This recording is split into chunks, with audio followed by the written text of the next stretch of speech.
오늘 본문에 나오는 이제 이스라엘 백성들이죠. 이스라엘 백성들은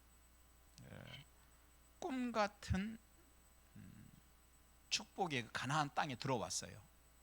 그러니까 꿈이 이루어진 거죠.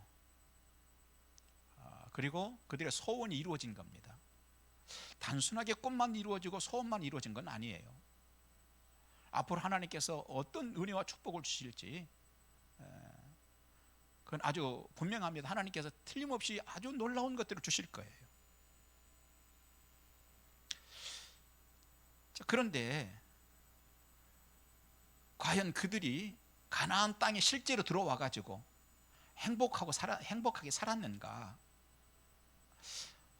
우리 오늘 여기에 있는 저와 여러분요 다 잘 알죠. 왜냐하면 성경을 읽어봤기 때문에. 그들은 결코 행복하게 살지 않았어요. 이유가 뭘까 도대체? 하나님께서 주신 축복이 적었기 때문일까? 하나님께서 주신 축복이 적었기 때문이 아니었어요. 이유는 하나였죠. 감사하는 힘을 잃어버렸기 때문에 그랬어요. 오늘도 마찬가지라고 생각합니다. 많은 사람들이 볼 때 아유 참 행복하시겠어요, 참 좋겠어요, 아유 저런 집 정도면, 저 사람 정도면 참 행복할 것 같은데, 많은 복을 받은 것 같은데 저 정도면 무슨 걱정이 있겠어. 그런데 주변 사람들은 나를 그렇게 말하고 얘기하는데 나는 정작 행복하지 못하는 경우가 참 많습니다. 그런 자들에게 주시는 성경의 해답이 뭐냐 하는 거예요. 우리가 이 문제를 가지고 오랫동안 말씀 살펴봤어요. 오늘 이 신명기 34장 29절 가지고 어쩌면 정말 몇 번의 설교를 했는지 모르겠어요. 이 본문, 짧은 본문 가지고, 그렇죠? 그리고 이 본문을 설교하기 전까지 그 역사적인 배경이나 그런 상황들, 이런 것들도 몇 주일에 거쳐서 우리가 살펴봤고, 또 오늘 본문만 가지고도 우리가 여러 주 이렇게 말씀을 좀 생각해 봤어요. 오늘은 이제 마지막 주일입니다. 이제 너는 행복한 자로다 하는 요 설교 이제 오늘 끝이에요. 자, 해답이 뭔가 하는 거예요.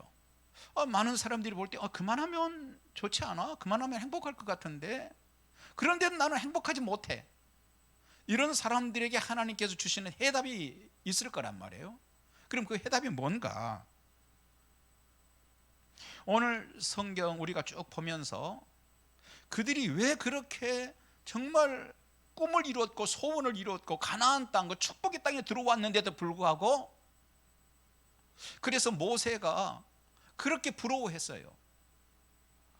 모세는 가나안 땅 못 들어가잖아요. 요단강 가에 그 강만 건너면 되는데, 그래서 거기서 이제 죽으면서 굉장히 부러워하잖아요. 너희들은 좋겠다. 가나안 땅에 너희들이 들어가지 않느냐, 얼마나 좋을까, 얼마나 행복할까, 너희는 행복한 사람들이다. 틀림없이 그랬거든요. 그런데 그렇게 모세도 부러워한 그런 조건이 주어진 거예요. 그럼에도 불구하고 그들은 행복하지 않았어요. 이유가 무엇일까 하는 거였죠. 그리고 우리가 이제 이유 두 가지를 전에 한 번에 제가 통으로 간략하게 설교를 한번 했었죠. 요걸 다시 한번 지금 우리가 되새겨 보는 말씀을 하고 있는데, 그렇게 됐던 원인은 두 가지였다 그랬어요. 하나는 바로 그들이 과도한 욕심 때문이었어요. 과도한 욕심이 계속 샘물처럼 솟아오르고 있는 한은 어떤 걸 줘도 그들은 행복하지 않았어요. 무엇을 해줘도 절대 행복할 수가 없는 것이죠. 조건이 적기 때문에, 축복이 적기 때문이 아니라 과도한 욕심 때문이었죠. 우리가 여기까지 우리가 보았던 말씀이죠. 모세도 이제 죽기 직전에 요단강 가에서, 요단강 건너면 바로 이제 가나안 땅 들어가는데 이스라엘 백성들은 다 들어갈 거예요. 거기 있는 사람들은. 자기만 못 건너가잖아요. 나이가 많고 병이 들어서 이제 사명이 끝나서. 그래서 얼마나 부러웠으면 세상에 모세 같은 사람이 부러워했어요. 얼마나 좋은 조건이었겠어요. 그래서 모세가 너희는 참 행복한 사람들인다. 그런데 모세가 그렇게 바라고 기대했던 것과는 달랐어요. 이유는 욕심 때문이었죠. 그러면 그들의 욕심이 도대체 뭐 어떤 것들이 있었나요? 가장 대표적인 것이 아간의 욕심이었어요. 그러니까 하나님께서 이제 이스라엘 백성들이 여리고성을 점령을 했잖아요. 하나님 은혜로. 그때 하나님께서 아간에게, 이제 이스라엘 백성들 전체에게 명령하셨어요. 그 성에 가면 이런 게 저런 게 욕심 나는 게 있어도 절대 그거 탈취하지 마라. 그거 갖지 마라. 개인이 갖지 마라. 명령을 하셨어요. 그런데 가서 막상 점령을 하고 보니까 아간이 봤더니 기가 막힌 게 있는 거예요. 기가 막힌 게 있어요. 그러니까 그걸 어떻게, 그 순간에 욕심이 확 발동이 된 거예요. 그래서 저거는 갖고 싶다. 그 욕심을 이기지 못해요. 과도한 욕심. 그래서 그걸 가져버리죠. 같이 가져와 숨겨버립니다. 그런데 그런 욕심이 아간에게만 있었을까? 이건 아간은요, 대표적인 사람이에요. 이스라엘 전체의 마음속에 사실은 그 과도한 욕심이 있었다는 거예요. 그 욕심은 어디서 온 걸까? 그들의 욕심은, 그 욕심은 바로 그들의 조상들 속에 있던 욕심의 쓴뿌리였단 말이에요. 그들의 조상들이 그 욕심에, 과도한 욕심으로 살았던 사람들이죠. 광야에 있을 때. 그래서 광야에 있을 때 하나님께서 그들에게 만나도 주시고 메추라기도 주셨잖아요. 그러면 하나님께서 만나와 메추라기를 주실 때 뭐라고 그러죠? 하루치만 거두어들여라. 다음날 내가 또 줄게 하셨어요. 그런데 나가봤더니 눈이 휘둥그레진 거예요. 이게 웬일이야? 왜 이렇게 많어? 뭐 조금 더 가지고 가면 어때? 어차피 내일이면 없어지는 건데. 그리고 혹시 모르잖아. 내일 또 하나님이 안 주실 수도 있고. 그러니까 넉넉하게 좀 가져가 버리지 뭐. 그래가지고 막 주워가지고 온 거예요, 집에. 하나님께서는 딱 말씀하셨는데 그걸 지키지 못했던 이유가 뭘까? 하나님을 신뢰하지 못했던 거예요. 그러다 보니까 욕심이 과도했고, 그러다 보니까 많이 거둬들였어요. 그러면 다음 날은 여지없이 다 썩어버리고 먹을 수가 없게 된 거죠. 그렇지 않겠어요? 그 뜨거운 열대지방에. 자, 바로 그러한 욕심으로 가득 찼던 사람들이 바로 오늘 본문에 나오는 이 사람들의 부모님들이었단 말이에요. 손조들이었어요. 그러니까 이 사람들이 가나안 땅에 들어가가지고 행복하지 못했던 이유 중에 하나가 과도한 욕심 때문이었다. 근데 과도한 욕심이 바로 그들의 선조들에게 있었던 그 욕심이, 그 쓴뿌리가 자식들에게까지 지금 들어와 있었던 것이죠. 우리가 이제 여기까지 우리가 지난번에 쭉 보았던 말씀이고, 또 연말하고 연초하고 또 메시지가 조금 달라졌었죠. 연말의 메시지 달랐고 연초 메시지 다르고, 오늘 다시 이제 연결해서 마지막으로 오늘 본문 설교를 합니다. 두 번째 원인은 뭘까? 불평과 원망하는 습관이 일상이 있기 때문에 그래요. 불평하고 원망하는 게 일상이에요. 여러분, 아까도 얘기했지만 가나안에 들어온 자들의 그 욕심은, 뿌리가, 첫째는 욕심 때문이다. 과도한 욕심 때문에. 그런데 그 뿌리가 바로 그들의 조상들이었다는 거예요. 그리고 불평과 원망도, 두 번째 원인인 불평과 원망도 그 뿌리가 그들의 조상 때문이에요. 조상으로부터 왔던 거예요. 그 조상들은 광야에서 하나님이 주시는 만나와 메추라기를 먹었어요. 아까도 얘기했죠. 그런데 민수기 11장에 보니까 그 메추라기 고기가 이빨 사이에서 아직 사라지지도 않았는데 바로 불평을 하기 시작합니다. 무슨 얘기냐? 고기를 먹으면서도 불평을 계속한다는 얘기. 자, 그들의 선조들은요, 먹으면서도 불평을 계속 늘어놓는 사람. 먹고 있으면서도. 그리고 먹고 있으면서도 원망거리를 찾아. 그런데 그 후손들도 행복과 축복의 땅에 들어왔으나 행복과 축복이 땅에 들어왔어요. 소원이 이루어지고 꿈이 이루어졌어요. 하지만 먹으면서도 불평했던 그 조상들의 쓴뿌리가 그들을 지배하고 있었던 거예요. 그래서 일상이 불평인 사람들, 일상이 불만인 사람들이 된 거죠. 자, 여러분, 우리가 살아가는데 즐거움거리 중에 하나가 뭐죠? 먹는 거죠. 먹을 때 사람들이 참 즐겁습니다. 그런데요, 불평과 원망이 습관이 된 사람들은 그렇게 좋은 시간인 먹을 것을 먹으면서도 계속 불평을, 입으로는 음식을 먹고요, 또 그 입으로 계속 불평을 계속 쏟아냅니다. 내일 우리 노회 시차례가 열립니다. 목사님들 모여서 금년 1년 시작하기 전에 함께 모여 식사도 하고 예배도 드리고 기도도 하고 그런 시간이에요. 근데 그 시차례를 주최하는 교회, 모이게 되는 그 교회 목사님이 전에 그런 얘기를 하시더라고요. 사람이 무엇인가 먹는다는 것이 얼마나 즐거운 일이에요. 그런데 그 교회에 한 권사님이 계시는데, 그리고 또 한 여집사님이 계신데요. 나이가 두 분이 아주 비슷하대요. 그런데 이 두 분이 교회 점심을 먹을 때 꼭 식사를 같이 한대요. 같이 하는데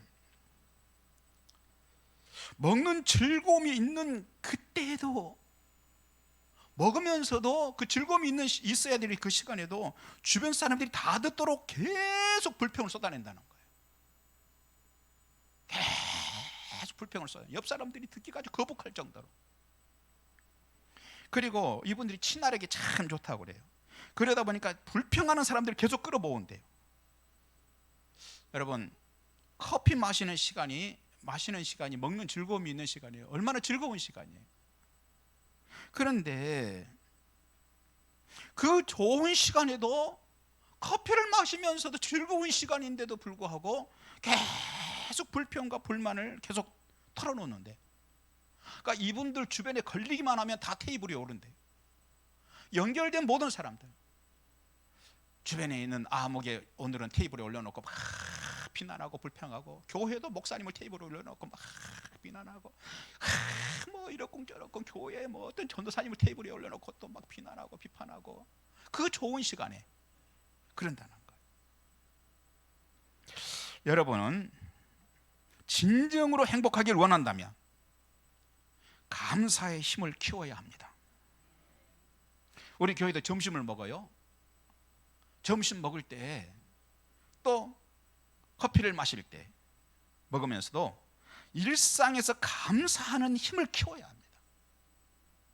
그 먹는 즐거움이 있는 시간에 즐거워하고 좋은 얘기하고 그래야 될 건데, 그 어느 교회, 멀지도 않아요. 그 교회도 그 권사님하고 집사님처럼 그 먹는 즐거움이 있는 시간에도 불평 막 불만 막 계속 그렇게 해서는 그는 결코 어떤 걸 줘도 행복하지 않다는 거예요. 무엇을 가져도 소원을 이루고 당장의 어떤 축복을 받아도 절대 행복할 수 없는 인생을 살고 있다는 겁니다. 사랑하신 여러분, 일상에서 감사하는 힘을 키워야 합니다. 아멘. 일상에서 그저 감사 한 번, 두 번 하는 게 그게 끝이 아니고 힘을 점점 키워나가야 돼요. 왜 우리는 힘을 키워야 가야 하는가? 죄가 묻어있는 우리 영혼은요, 감사하려고 하기보다는 감사하지 않으려고 자꾸 합니다. 그것은 죄로 오염된 우리의 본성이 자꾸 요구하기 때문에 그렇습니다.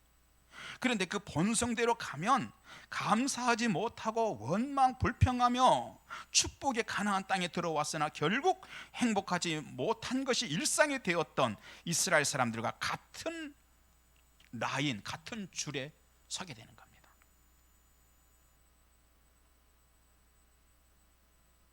성경에서는 계속해서 두 가지 줄이 있다고 그래서 하나는 가인의 줄이고 하나는 아벨의 줄이에요. 그런데 어느 줄에 설 건가 하는 거예요. 우리가 일상 떠나게 되면 하나님께서 우리를 줄을 세우시는데 어느 줄에 설 것인가, 내가 가인의 줄에 서게 될 것인가 아벨의 줄에 서게 될 것인가 하는 거예요.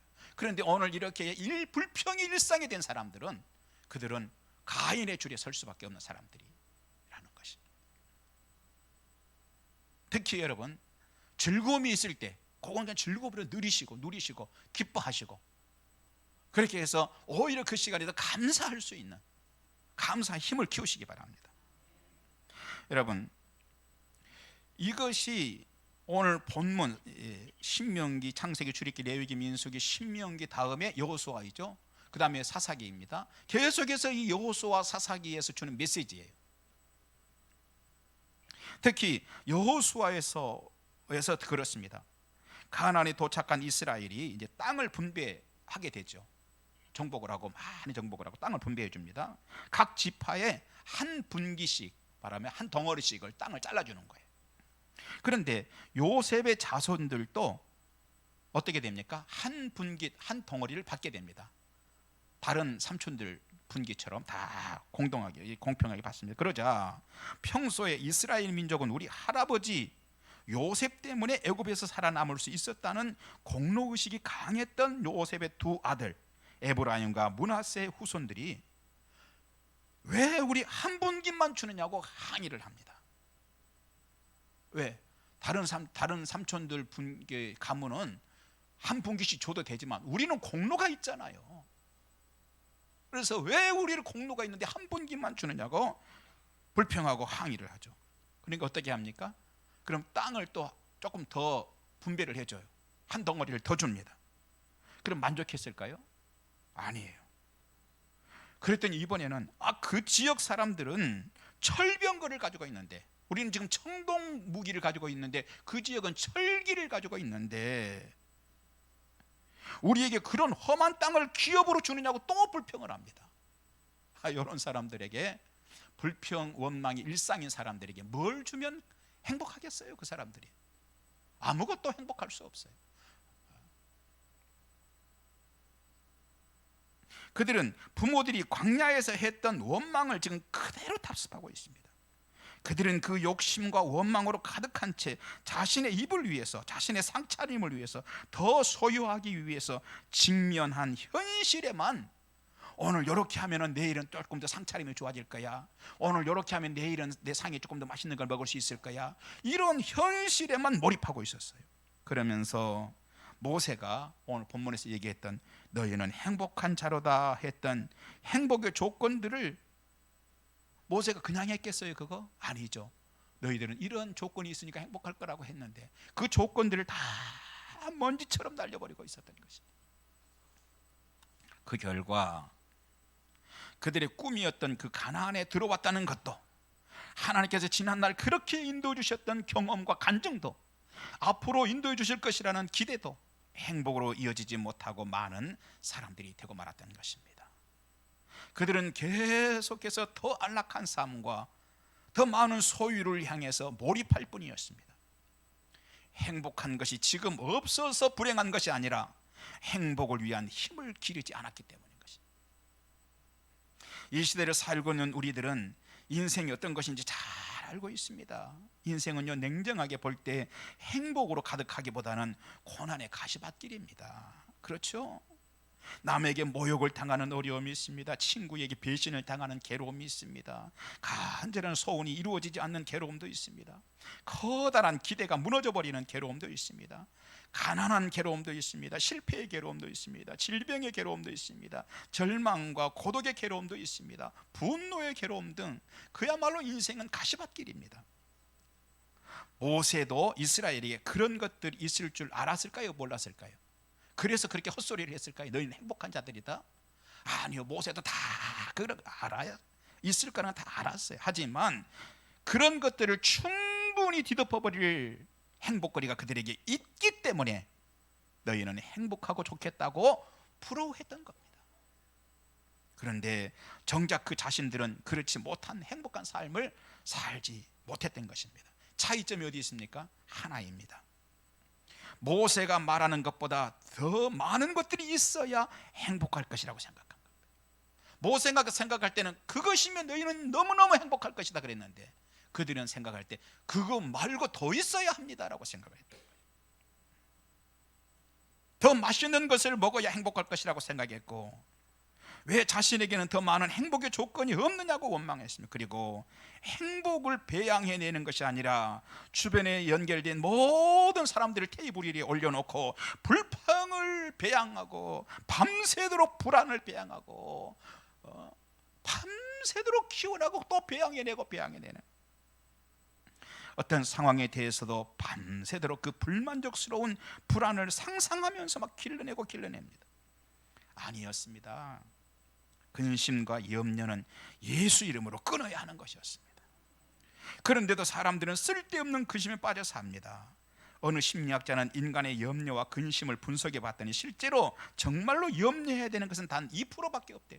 나머지 쓸데없는 98%를 밤새도록 고민을 하고 있는 것. 우리는 염려와 근심과 불행하다는 생각을 키울 것이 아니라 감사의 힘을 키워야 할 줄 믿습니다. 그러면 하나님이 나에게 은혜로 부어주셨던 것들에 대해서 은혜였구나 하고 그걸 바로 보기 시작하는 행복의 눈을 가지고 보시기 바랍니다. 행복의 힘을 키워나가시기 바랍니다. 세상 사람들은 자신의 노력보다 더 좋은 것이, 노력은 10원어치 했는데 100원어치가 왔을 때 감사하다고 생각하죠. 하지만 그럴 때에만 행복하려고 한다면 그의 삶에서 그렇게 감사하고 행복할 거리들이 많지는 않을 겁니다. 그렇다면 당연히 모세가 말했던 행복할 것이라는 조건을 가지고 있으면서도 더 가져야만 행복할 것 같아서 매일매일의 현안에 시간과 에너지를 모두 쏟다가 결국은 행복하지도 않고 인생 의미도 없는 삶을 살고 말았던 이스라엘과 같은 그 라인에 줄을 서게 되는 것입니다. 우리는 그렇게 살아서는 안 되는 자들입니다. 오늘 감사의 힘을 키우시기 바랍니다. 날마다 감사의 힘을 키우시기 바랍니다. 그 힘을 키우려면 그냥 키우는 건 아니죠. 어느 정도 값은 치러야 합니다. 하나는 원망하는 것, 판단하는 것, 불평하는 것을 버리는 값을 치러야 합니다. 그리고 또 하나는 이스라엘 백성들 속에 있었던 과도한 욕심을 버리는 값을 치러야 합니다. 인생은요, 모든 것에 값을 치러야 합니다. 또 한 가지는 원망하고 불평하는 것이 습관이, 일상이 되어져 버리는 그걸 던져버리는 값을 치러야 합니다. 더 늦지 않도록 해야 합니다. 금년 1년을 또 그렇게 일상 원망 불평이 일상이 되어버리면 또 1년 허송세월할 겁니다. 여러분, 그렇게 해서는 안 됩니다. 값을 치러야 합니다.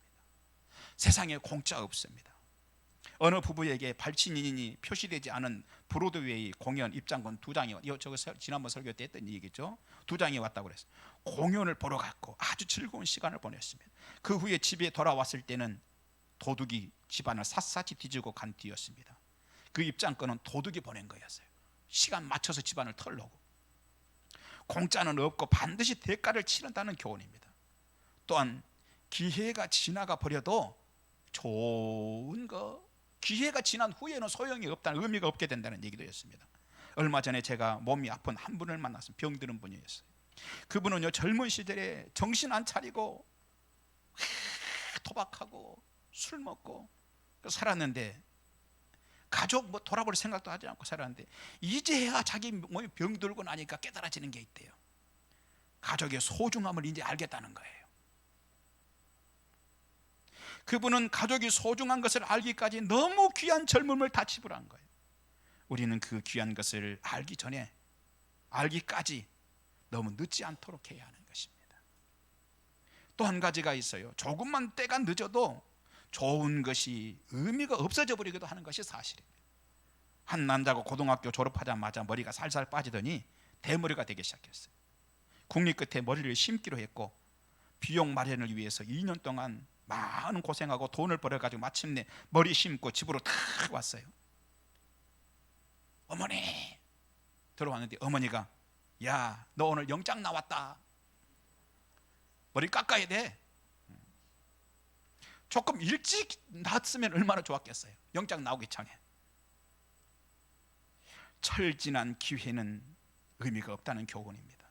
그 귀한 인생을 생각 없이 살면서 그저 일상이 불평이고 원망이고, 입으로 고기를 먹으면서도 그 즐거운 시간에도 불평하고, 커피 그 좋은 시간 마시면서도 불평이 일상이라면, 그 좋은 인생을 가지고 살면서 인생을 그렇게 하다가 세월 다 보내고 나중에 가가지고 감사하고 살아야지. 그 우리나라 옛말이에요. 철 들자 노망한다는 말이 있어요. 철이 노망할 때쯤 돼서 침이 올 때쯤 돼서 철이 든다는 얘기예요. 너무 늦어요.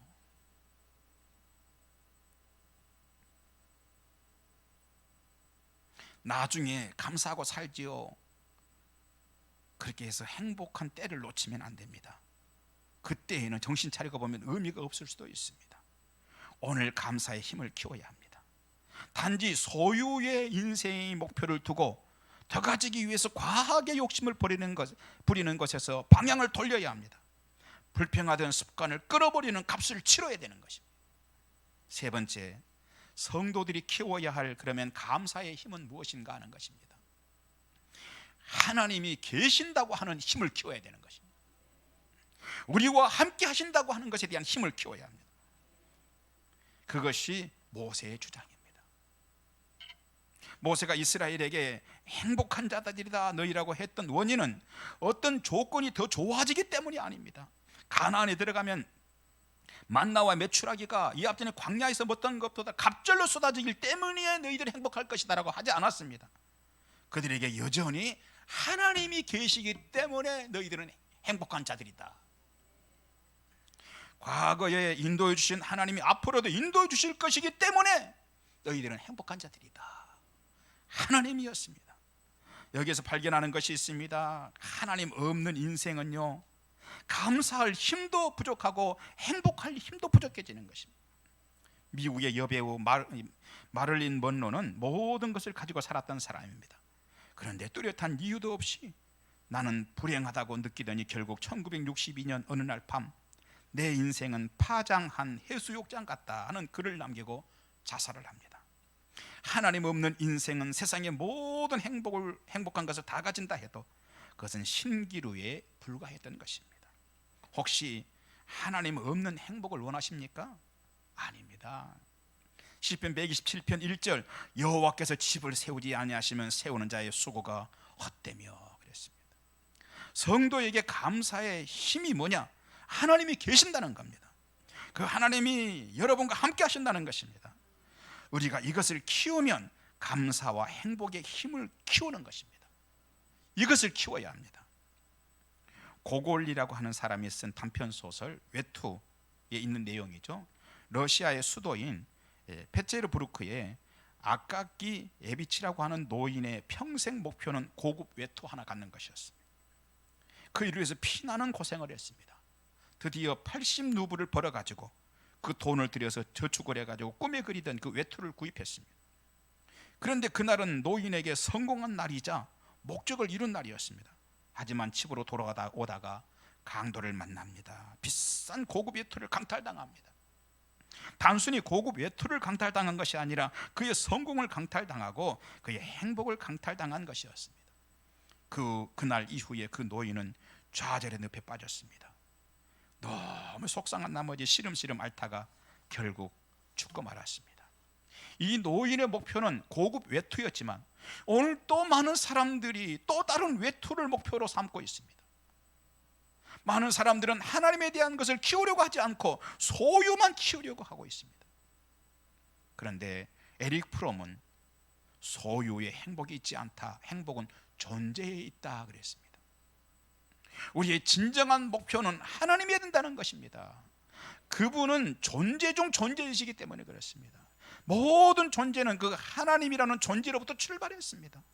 요한복음 1장 3절 보니까 만물이 그로 말미암아 지은 바 되었으니 지은 것이 하나도 그거 없이는 된 것이 없느니라 그랬습니다. 모든 것이 그분으로부터, 우리 주변의 모든 존재들이 하나님으로부터 출발했습니다. 하나님이 존재의 근원이십니다. 모든 존재의 근원이 되시는 하나님을 목표로 삼아야 된다는 것입니다. 그렇게 살았던 사람이 바울입니다. 바울이 풍랑을 만났죠. 로마로 가다가 전도 복음 위해서. 그런데 풍랑을 만났는데 그런 속에서도 불행해졌다는 말씀 없어요. 왜 하나님 나 풍랑입니까? 나 복음 전하러 가는데. 내 팔자야. 그러지 않았다는 것입니다. 원인은요, 그가 존재이신 하나님을 가슴에 담고 있었기 때문입니다. 욥이 고난을 당했습니다. 하지만 불행으로 그의 인생 마지막까지 끌고 가지 않습니다. 그럴 수 있었던 힘은 실존하시는 하나님에 대한 믿음이었던 것입니다. 지난주에 우리가 보았던 욥의 고난 중에서도 욥이 그런 고백을 하죠. 욥기 23장 12절, 정한 음식보다 그의 입의 말씀을 귀히 여겼도다. 정한 음식이란 뭐죠? 소유에 대한 총괄적인 얘기예요. 내 소유의 어떤 것보다, 또 그의 입의 말씀이란 하나님 자체이죠. 나는 어떤 소유보다도 하나님 자체를 소중히 여기고 살았습니다는 고백입니다. 욥뿐 아니라 에스더도 마찬가지였습니다. 하나님이었습니다. 오늘도 그런 자들에게 존재이신 하나님께서 함께 하실 줄 믿습니다. 본문의 이스라엘에게 감사의 조건은 아주 분명했습니다. 하루에 4끼를 먹을 수 있기 때문이 아니었습니다. 광야에서 그렇게 기적을 주셨던 실존하신 하나님은 여전히 그들과 함께 하셨기 때문인 것이다. 비록 만나가 그치고 메추라기도 그쳤지만 하나님은 그들과 함께 하시기 때문이었습니다. 그들은 지난날 광야에서 그런 은혜를 주셨던 하나님을 기억했어야 되는 거예요. 가나안 땅에 들어왔던 사람들은. 우리도 그것을 기억해내는 것에 의해서 감사의 힘을 제공받는 것입니다. 시편 136편 23절, 우리를 비천한 가운데서도 기억해 주신 이에게 감사하라. 그 인자하심이 영원하미로다. 하나님은 한 분이시죠. 한 분이시기 때문에 우리의 행복에 대해서 단 한 번만 힘이 되는 것은 아닙니다. 100번도 행복해지고 100가지에도 하나님이 행복을 주십니다. 그렇습니다. 우리가 비참한 상태에 있을 때, 내가 너무 약할 때 강함 되시는 주님의 손길이 우리를 도우십니다. 어느 상황이 된다 해도 임마누엘로 함께 하실 줄 믿습니다. 세상은 참 몰인정합니다. 쓸모없으면 버리는 것이 다반사입니다. 물건도 쓰다가 쓸모없으면 휙 집어던지죠. 애완동 개도요, 그렇게 사랑한다고 그냥 품고 다니고, 심지어 요즘에 업고 다니더구만요. 업고 안고 다니다가 필요 없으면 나중에는 휙 개도 버려버려. 사람도 버려버려. 사무엘상 30장은 다윗이 광야에서 자신의 성을 잠깐 비운 사이에 아말렉 족속들이 그 성에 쳐들어와 가지고 다윗이 살고 있던 시글락 그 성을 치고 여인들과 아이들과 짐승들을 사로잡아서 끌고 가버려요. 성을 다 불태워버린 뒤였습니다. 다윗이 어떻게 했겠어요? 추격하죠. 그러던 중에 병들어서 광야에서 죽어가던 한 청년을 만납니다. 알고 봤더니 다윗의 성을 불태워버렸던 그 아말렉 사람들의 종이었는데, 사흘 전에 이 청년이 병이 들자 그 사람이 광야에 버려지고 갔던 겁니다. 세상은요, 사람도 병들고 쓸모없어지면 버립니다. 심지어 광야에도 버려버려요. 하지만 신명기 4장 31절, 네 하나님 여호와는 자비하신 하나님이시라. 그가 너를 버리지 아니하시며. 신명기 31장 6절, 너희는 강하고 담대하라. 두려워하지 말라. 이는 네 하나님 여호와 그가 너와 함께 가시며 결코 너를 떠나지 아니하시며 버리지 아니하실 것입니다. 여호수아 1장 5절, 내가 너를 떠나지 아니하며 버리지 아니하리니. 그뿐 아닙니다. 버렸던 자들도 다시 품으십니다. 그래서 이사야 54장 7절, 내가 잠시 너를 버렸으나 큰 긍휼로 너를 모을 것이요. 말씀 마칩니다. 우리에게는 그런 하나님이 계십니다. 그것이 행복의 조건입니다. 새해가 됐습니다. 그 하나님의, 그런 하나님에 대한 힘을 키우시기 바랍니다. 기도하겠습니다. 하나님 감사합니다. 하나님에 대한 힘을 키우게 하여 주옵소서. 하나님에 대한 힘을 키우게 하여 주옵소서. 예수님 이름으로 기도하옵나이다. 아멘.